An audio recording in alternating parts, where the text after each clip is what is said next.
그런데 말입니다. 투자를 하건 하지 않건 경제는 알아야 합니다. 특히 거시경제를 모른다면 앞으로 어쩔 생각이냐고 묻지 않을 수가 없는 것입니다. 경제 일타 강사, 주식시장의 타자들은 현 상황을 어떻게 진단하고 있을까요? 이분들의 거시경제 전망은 어떤지 우리는 그것이 알고 싶은 것입니다. 자, 오늘은요, 중국의 거시경제 전망, 중국의 현재 상황에 대한 이야기를 들어보려고 합니다. 중국경제연구소 전병서 소장, 대한민국 중국 경제 전문가 1인자입니다. 우리 전병서 소장님과 함께 이야기 나눠보겠습니다. 안녕하십니까? 안녕하십니까? 늘 중국 하면은 거기 보면 항상 소장님이 계세요. 이 전병서 소장님, 정병서 소장님. 이제 그냥 중국은 그냥 전병서 이퀄 중병서 뭐 이렇게 된 거죠, 소장님? 제가 그런 거 같지 않은데요. 네, 왜요? 예? 아, 벌써 한 이제 20년 넘게. 네. 그렇죠. 예. 30년 가까이 지금 중국 쪽으로 처음에 시작은 그러면 어떻게 중국 쪽으로 이렇게 가시게 된 거예요? 저는 뭐 그 지금은 합병됐지만 대우증권의 그 임원으로 승진하면서 예. 그때 이제 제 주어진 일이 중국 리서치하고 이제 중국에 투자하는 일이었습니다. 예. 그게 2002년이니까 이제 한 20년 된 거네요. 예. 그러면서 이제 중국을 시작하고 한 걸음 한 걸음씩 이제 하게 되신 거죠. 예. 그래서 지금 중국경제연구소의 대표로 계시는데 오늘이 이제 거시경제 특집이고 중국의 거시경제 또 중국 관련하면 이제 바로 여쭤볼 게 또 중국 그 부동산 법을 어떻게 되느냐 뭐 시진핑 3년 후에 경기 부양책 이런 것도 있지만 공교롭게도 오늘 우리 전병 소장님이 나오는 줄을 어떻게 시장이 알고 때마침 한한령 해제 또 때마침 그 인민일보라든가 과학적 방역 그런 얘기들이 함께 나와요. 그래서 그게 좀 급한 궁금증이 있어서 그걸 해결하고 전반적인 중국의 또 큰 틀로 한번 가볼 텐데 한한령 해제가 왜 갑자기 나온 거죠? 이게? 제비 한 마리가 봄을 날리는 건 아니다. 그래서 한한령은 뭐 1년에 한 번 정도 그 중국이 영화 상영이든 뭐 드라마 상영이든 하는 걸 갖고서 너무 흥분할 것은 아니다. 그래서 우리가 작년 10월인가요? 그 오문인가 하는 영화를 중국에서 하나 허락해 줬을 때도 또 이제 한한령 해제라고 이제 그 논란이 됐었고 예. 이번에 강변여관인가요? 이제 이게 하나 들어왔는데 지난번 거는 영화관에 정말로 이제 걸린 거고 네. 이번에 거는 이제 탄센터가 만든 그 뭐 온라인 OTT에 거기에 걸린 거죠. 네네. 그래서 그거를 뭐 전면적인 해제다 이렇게 보기는 어려워요. 그래서 그거는 그 우리나라의 그 영화보다가는 사실은 오락이나 엔터 쪽이 훨씬 더 인기가 있는 건데 이제 그걸 중국의 이제 광전천국 그쪽에서 이제 허락을 해줘야 되고 네. 그리고 진정으로 우리가 중국에서 크게 경쟁력이 있는 건 게임이죠. 그래서 게임의 그 판도 문제를 허가해 주냐 안 해주냐. 네. 그게 답이지. 예. 뭐 드라마, 영화 한 편, 두 편을 그 상영하게 했다고 그래서 그게 한한령의 시작이다. 뭐 이렇게 보는 건 조금 이런 거 아닌가 싶습니다. 제비 한 마리로는 봄은 아직 안 돼요. 그렇습니다. 한 그럼 5마리. 게임 정도에서 뭔가 나올 때가 좀 찐일까요? 그렇습니다. 그런데 지금 이제 중국 같은 경우는 그 컨텐츠 쪽에 대해서 민감하게 보는 것은 이제 서방 세계의 그런 그 민주화 그런 물결들이 컨텐츠를 통해서 중국 안으로 유입되는 것 이제 그것을 제일 경계하는 거죠. 예. 그래서 영화든 드라마든 뭐든 간에 그런 가능성이 1%만 있으면 그것은 이제 원천 봉쇄를 해버리는 거기 때문에 그 코로나처럼 네. 그래서 철저하게 뭐 예를 들어서 이제 사랑 문제라든지 이런 것 정도만 가능한 것이지 뭐 이제 조금 폭력성, 전쟁, 이념, 사상 이런 것이 1%라도 들어가 있는 것은 현실적으로 어렵다. 그런데 요즘의 트렌드가 뭐 조금은 과격하고 뭐 이제 전쟁이 자극적이고. 있고 이래야 네. 되는데 그렇게 놓고 보면 지금의 컨텐츠의 트렌드로는 아마 중국에서 쉽게 그 진입하기는 어려운 거 아닌가 싶습니다. 그래도 오늘 이제 그 말씀하신 대로 중국의 OTT에 한국 컨텐츠가 올라가니까 그 기대감에 시장은 이게 이제 한한령 해제의 또 시작인가 보다 해서 시세들은 나오고는 있으나 우리 전병수 소장께서는 아직은 확인할 부분이 많다. 너무 섣부르다라는 입장이셨고요.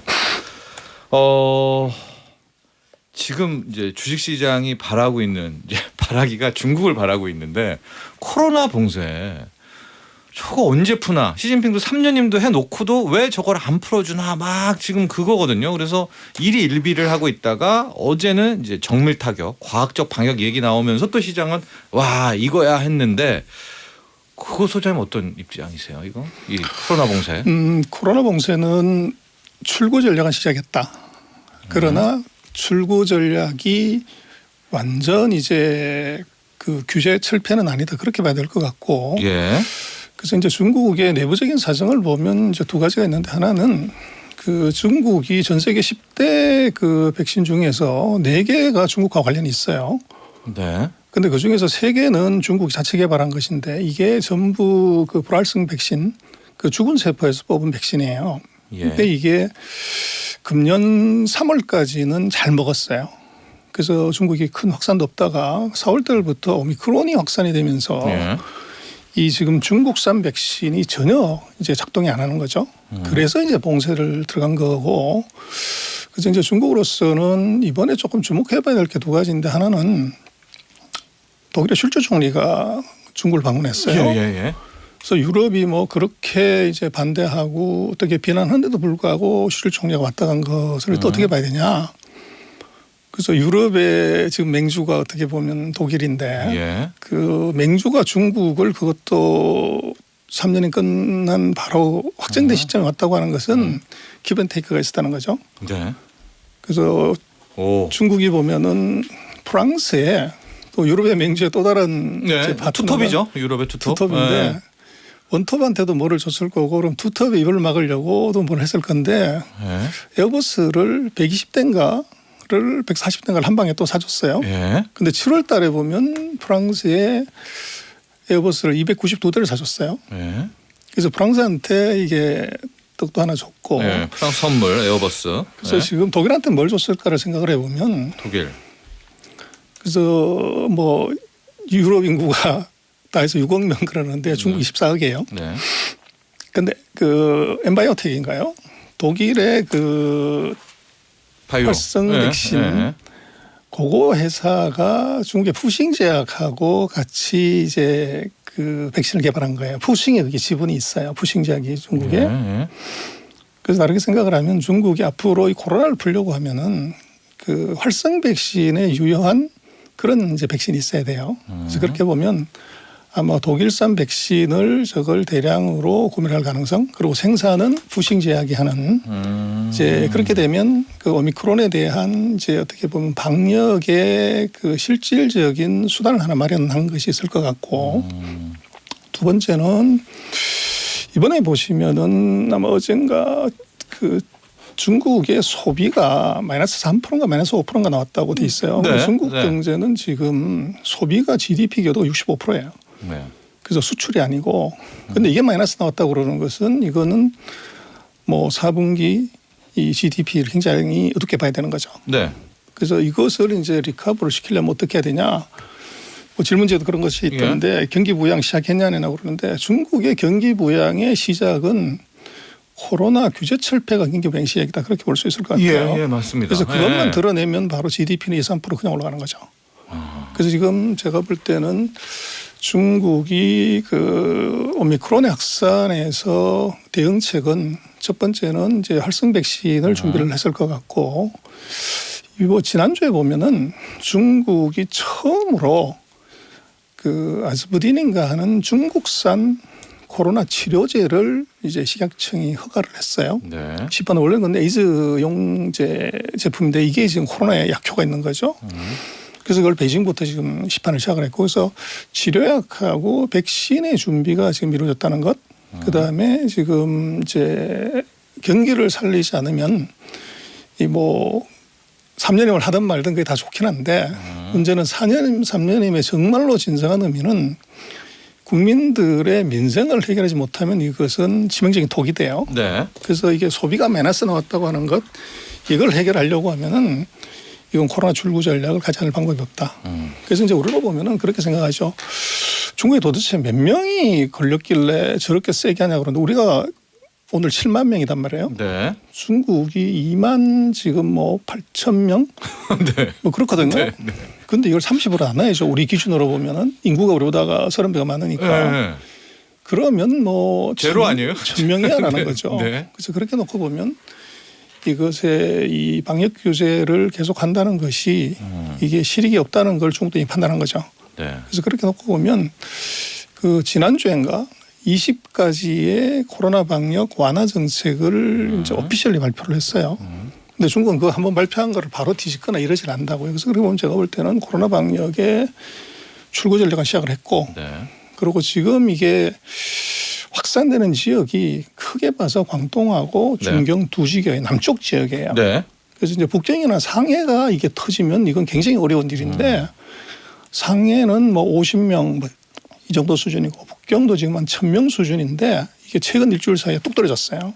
그래서 북경하고 상해가 이게 확산이 크게 되지 않는다고 하면 저 남쪽 지방 같은 경우는 뭐 정치나 경제 중심하고 멀리 떨어져 있기 때문에 그것은 아마 격리를 조금 하더라도 네. 그 전체적인 트렌드에는 뭐 크게 영향을 미치지 않을 것 같아요. 그래서 중국의 코로나 방역 규제 완화는 시작은 됐지만 스텝 바이 스텝으로 네. 서서히 이건 이제 풀 수밖에 없는 그런 상황인 것 같고 아마 그래도 거대한 물결은 시작됐다. 네, 완화 쪽으로 간다. 그렇습니다. 네.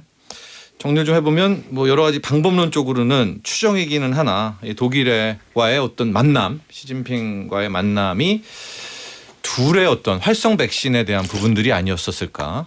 왜냐면 우리가 이제 중국 백신, 물 백신 그러잖아요. 이제 불활성 백신이라고 해서 그러니까 활성 백신을 통한 어떤 과학적 방역일 수도 있겠고 자연스럽게 그런 식으로 백신과 함께 치료제와 함께 코로나 봉쇄가 풀린다면 그 자체만으로 경기 부양이다. 그렇습니다. 맞습니까? 네. 그 자체만으로 소비량 얼마나 끌어올릴까요? 그래서 2, 3%는 그냥 올라가죠. 그냥요.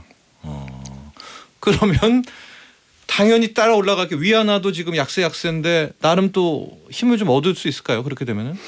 그래서 뭐 환율도 질문지가 있던데요. 네. 그래서 환율은 이제 그 11월 금년 3월 달에 보면은 6.3에서 네, 달러당. 이게 지금 달러당 그 11월 3일 7.25까지 한 15% 절하가 됐어요. 네. 그래서 재미난 것은 중국이 무역 수지 흑자가 사상 최대예요. 네. 그래서 그럼 이론상으로 이건 환율이 절상이 돼야 되는데 네. 절하가 된다는 게 무슨 말이냐 그러면 중국 정부가 이것을 오퍼레이션 했다고 봐야 되는 거죠. 그래서 경기가 전체적으로 다 나쁜데 코로나 때문에 코로나 방역 때문에 그래서 유일하게 성장하는 것이 수출이었고 환율의 절하는 수출에는 아주 좋은 15% 그냥 남는 거니까 예. 그것을 이제 그 묵시적인 방관 그것이 이제 환율 절하로 이제 이어진 것 아닌가 싶고 물론 당근이 이제 달러 강세로 갔기 때문에 약세로 가는 건 맞는데 네. 그러나 최근에 보면 이제 7.25에서 7.12 정도로 떨어지기 시작하는데요. 오늘 새벽은 특히 그랬고요. 근데 그거는 제가 볼 때는 앞으로 중국이 내수 경기 부양을 위해서는 환율이 절상되는 것이 여러 가지 유리하죠. 그럼요. 예. 그래서 뭐 환율도 제가 볼 때는 이것은 이제 절상의 기조로 들어가는 것이 추가적인 절하의 가능성은 대단히 낮아 보여요. 그래서 아까도 말씀드렸지만 이제 내수가 마이너스 나왔기 때문에 이걸 플러스로 돌리는 것이 뭐 내년도 경제를 위해서도 중요하고 민심을 위해서도 가장 중요하죠. 그렇게 되면 자연스럽게 위안화도 뭐 다시 6위안대로 뭐 내려올 가능성도 충분히 있습니다. 예, 충분히 있고. 그러니까 좀 다른 중국을 바라보시는 분들은 이번에 나왔던 중국 위안화 약세에 대해서 이제 중국도 막다른 골목에 왔다. 손 쓸 수가 없어가지고 중국이 위안화도 저렇게 된 거다. 이제 환 방어도 못 해가지고 이렇게 되고 중국도 외환위기 온다. 근데 우리 전병 소장님께서 약간 좀 생각은 다르신 거네요. 아, 그건 저기 중국이 금융을 정확하게 파악하지 않고 사는 얘기인데요. 아, 예. 첫 번째 중국의 외환시장 개방돼 있지 않아요. 네. 구조적으로 외환이 마음대로 유출될 수 있는 가능성이 빵입니다. 그래서 자금이 들어갔다가 나는 것을 외환관리국의 승인을 얻지 않고서는 자금 유출이 안 돼요. 네. 그래서 기초적으로 이것은 이제 외환위기 가능성은 없고 두 번째 환율의 문제는 중국은 우리처럼 그 자유변동 환율이 아닙니다. 네.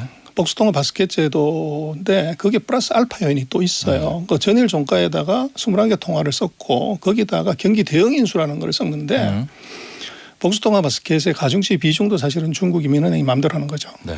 그리고 경기 대형 인수라는 것은 정말로 이 민은행이 자기 마음대로 넣었다 뺐다 하는 겁니다. 그래서 어떻게 환율이 이게 6천억, 7천억 흑자가 나는데 외환보유고에 5분의 1이 흑자가 들어왔는데 환율이 절상이 되냐? 그것은 복수통화바스켓의 이제 가중치나 또는 경기 대형 인수를 이 민은행이 썼다는 거죠. 근데 반대로 네. 그것은 이제 절상을 시키려고 하면 또 할 수 있다. 언제든지 할 수 있죠. 네. 그러니까 이 중국의 고시환율제라는 게 인민은행 맘대로 환율제. 실제적으로. 예, 실제적으로는. 그렇죠. 예, 그렇기 때문에 실제 상황, 무역 수지 상황을 보면 위안화 약세 요인이 오히려 덜한 건데 의도적인 위안화 약세로 한 거다. 뭐 내지는 용인했다. 그렇죠. 용인한 예. 거라고 사실은 봐야죠. 예. 이게 막 위태로워 가지고 중국이 막 위기에 빠져서 위안화 약세가 된 거는 좀 상황을 잘못 보고 있는 거예요. 그것은 조금 네. 이제 뭐 그 감정을 실어서 본 거죠. 정서적으로 본 것이고 아, 중국은 힘들어야 된다 이런. 그런 네. 느낌이 조금 있는데 그 우리처럼 이제 외환보유고 한 4천억대인 나라도 뭐 멀쩡한데 네. 무역 수지 흑자만 6천억씩 들어오는 나라가 외환위기 온다는 것이 이게 말이 안 되죠. 네. 그래서 그나마 중국 경제를 정확하게 팩트 파인딩을 안 하고서 이제 그 얘기를 하기 때문에 그런 네. 거 그럴 가능성은 없어 보입니다. 또 하나 제가 우리 전병 소장님 오시면 꼭 여쭤보고 싶은 게 이제 중국이 곧 망할 것이다. 중국이 무너지면서 내년에 경기에 침체가 올 것이라는 쪽에서의 거시경제 팩트는 부동산입니다. 예, 중국 부동산이 뭐 GDP의 30%고 이미 골물대로 골마서 안 터진다 안 터진다 터진다 하면서 5년 6년 끌었고 이제는 터진다. 전병 소장님 중국의 부동산 지금 이걸 어떻게 바라봐야 돼요? 중국의 최대 부동산 투기자는 중국 정부예요. 네. 그래서 우리나라 기업 재무제표에는 있지만 중국 재무제표에는 없는 게 있어요. 토지라는 항목입니다. 네. 그래서 토지가 국가 거기 때문에 지방 정부들이 이게 재정 수지의 30%에서 많게는 200%가 그 토지 사용권 매각 대금이에요. 그래서 부동산 경기가 침체됐을 때 지방 정부의 재정이 이제 탈이 나는 거죠. 그래서 예. 이 부동산 경기 하락을 정말로 걱정해야 되는 것은 서방 세계가 아니고 중국의 지방 정부들이에요. 예. 그래서 그 지방 정부들이 이게 땅값이 떨어지는 것이 맞냐 하는 것은 그거는 뭐 물어보나 만하고 최근에 부동산 경기는 저것은 정부가 중국이 2000년부터 코로나 대응해서 돈을 워낙 많이 풀었기 때문에 그 돈이 이제 부동산으로 가는 것 이것을 막기 위해서 세 가지 조치를 낸 것 그것의 효과가 이제 부동산 가격의 하락 또 1위 업체의 이제 부도로 이어진 거고 그래서 이것은 정부가 의도한 이제 어떻게 보면 그 부동산 억제 정책이요. 거기에 플러스해서 금년 4월 달부터 이제 모빌리티를 죽여버린 거죠. 그런데 뭐 옆집에도 못 가고 이웃 동네도 못 가는데 아파트 청약하라고 하고 집 사러 갈 수가 없는 게 그게 최근 8개월간의 상황이에요. 네. 그래서 지금 뭐 중국 부동산의 첫 번째 문제는 정부가 규제를 이것을 원상으로 돌리는 것 이것만 해도 부양책이 된다. 두 번째는 방금 말씀드렸던 것처럼 그 모빌리티를 공세를 푸는 것 이게 부동산 활성화에 뭐 가장 이게 중요한 계기가 된다. 그래서 그 두 가지 다가 중국 정부가 통제할 수 없는 사안이 아니고 통제할 수 있는 사안입니다. 그래서 그런 쪽으로 보는 게 맞고 중국 같은 경우는 그것 때문에 외환위기가 온다 뭐 이런 얘기 많이 중국 하지만 부동산 때문에 중국 경제가 무너진다라는 그럴 가능성은 것은 없습니다. 그럼 우리 전병 소장님은 오히려 핸들링 그러니까 컨트롤이 가능하다. 중국 부동산을 정부가 뭐 얼마든지 가능한 건데 그 사이에 중국은 7년마다 한 번씩 부동산 사이클이 다운이 와요. 그런데 그것을 이제 그때마다 항상 지금하고 똑같은 상황들이 이제 반복을 하는데 무너진 적이 없어요. 그 문제는 중국은 부동산 파생 상품 자체가 없어요. 그래서 뭐 예를 들어 서프라임 모기지 같은 것 이런 것이 전혀 없이 그냥 알 대출인 거죠. 네. 집에서 이제 집 살 때 대출해 주는 것 그 대출금이고 그게 이제 중요한 것 하나는 중국의 모든 은행들 뭐 알고 계시는 모든 은행들은 다 국가은행이에요. 그래서 우리는 지금 산업은행이라는 거죠. 아까도 말씀하셨지만 네. 젠맨 뭐 얘기하지만 우리 보면 은행 중에서 제일 부실한 은행이 어디냐 그랬을 때 부실한 자산을 가장 많이 갖고 있는 게 산업은행이죠. 네. 근데 산업은행이 부도난다거나 산업은행에 문제 있다고 생각하는 사람 아무도 없죠. 예.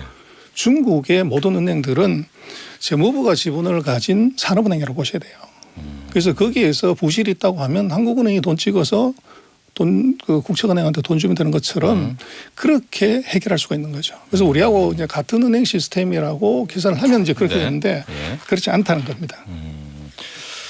아, 이것도 그러네요, 소장님. 왜냐면 지금 계속 중국 부동산 이제 워낙 유튜브나 이런 거 보면은 이게 진짜 당장 내일 모레 터지고 중국 망하고 세계 경제 2023년 침몰의 트리거처럼 보이는데 오히려 통제 가능하다. 그래서 이제 우리가 조금 과도하게 하는데 뭐 중국 부동산이 GDP의 30%다. 네. 그래서 이게 되면 문제가 되는데 정확하게 보면 중국의 부동산은 GDP 한 10%에서 15% 수준이에요. 네. 근데 거기다가 이제 철강이나 화학이나 뭐 자동차, 가전까지 다 집어넣어서 30%라고 하는데 그건 한국과 똑같죠.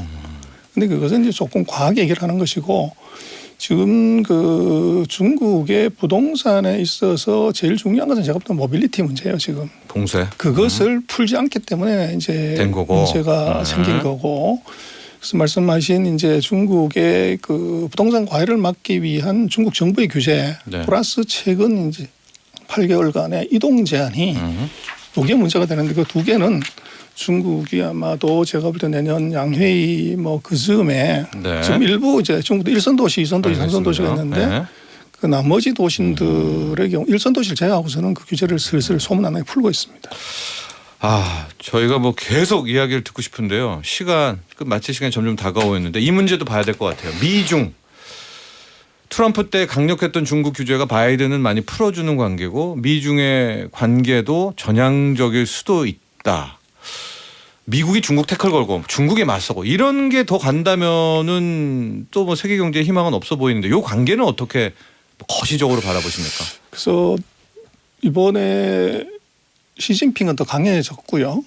그래서 3년에 뭘 했고 이제 상무위원을 다 자기 사람 치운 네. 더 강해진 시진핑. 그다음에 바이든 대통령 같은 경우는 뭐 서방 언론에서는 우리가 바이든이 선방했다 이렇게 얘기를 하지만 DDD에서 DDR이 됐단 말이에요. 예. 공화당이 하나 들어왔기 때문에 네. 약해진 거죠. 네. 그래서 약해진 바이든, 더 강해진 시진핑 둘 사이의 결론은 결국은 더 강대강으로 갈 가능성이 높다. 그래서 시진핑으로서는 3년까지 해줬는데 중국이 미국에 무릎을 꿇는다? 그건 있을 수 없는 일이고 그럼 강하게 나올 수밖에 없고 네. 바이든의 경우는 이미 이제 하원을 잃은 상황에서 이제 다음번 선거를 대비해서는 뭐 출마를 하든 안 하든 간에 중국을 더 강하게 압박하지 않으면은 예. 지금보다 지지율이 더 하락하거나 어떻게 보면은 공화당에 휘말릴 가능성이 대단히 높기 때문에 대중국 전략은 아마도 훨씬 더 강하게 나갈 수밖에 없다. 그렇게 네. 보십니다. 자, 저희가 한 번 더 나중에 꼭 다시 한번 모시도록 하겠습니다. 자, 오늘 여기까지 하도록 하겠습니다. 감사합니다. 네, 고맙습니다. 중국경제연구소 전병서 소장과 함께했습니다. 본 방송은 투자 판단을 위한 조언일 뿐 투자 결정과 결과에 대한 책임은 투자자 개인에게 있음을 알려드립니다. 정철진의 목단 연구소